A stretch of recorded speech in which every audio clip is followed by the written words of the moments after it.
Birmingham Repertory Theatre's new musical version of Peter Pan has been wowing the audiences. We catch up with some of the cast and the creative team behind the musical and get some reactions from the audience.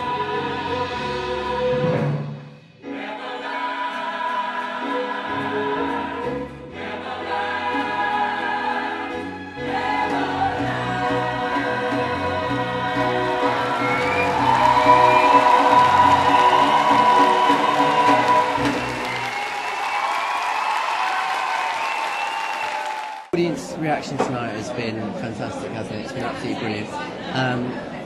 All the way through the show, they were really rooting for us. Some of them more for Hook, some of them more for Pan, but they've all been sort of brilliant. They've all. It's like a sort of 70 kind of 30 split, 70, 80 for Hook. Yeah. I was surprised actually at the moment when I look out to the audience and I say, "Do you believe in fairies?"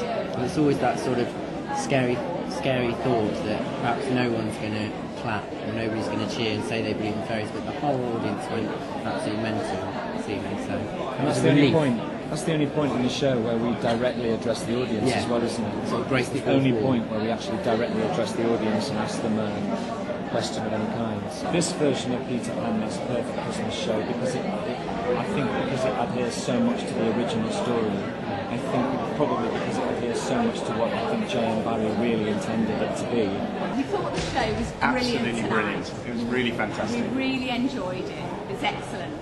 My favourite bit was when the pirates all sang. Amazing show. Energy was brilliant. It was really good. The music's fantastic. Thank you for such an enjoyable experience tonight. I can't believe that just 20 people were standing at the end of the performance and has entertained us for so long. It was immense. Thank you. For me, the best bit really was when the children just took off and they flew through the sky. I think Peter Pan still has a relevance in modern day theatre. It's been a fairy tale that has been with us for over 100 years now, since J.M. Barrie first wrote it for the Duke of York's Theatre in London. And it constantly reinvents itself. We've seen it both as J.M. Barrie's play, we've seen it as Steven Spielberg's film, as the Disney film, we've seen it in pantomime versions, and it just has such an inherent theatricality that it really lends itself to musical theatre as well, and that's what we felt when we first came on board. I've always wanted to make it sing. I think the whole story is something that just begs to be sung. Just the very words Neverland, I think you take off at those very thoughts, and particularly with Anthony's lyric, in which the secret of flying is to never land, I think it's the kind of perfect way to bring Barry to life in the song.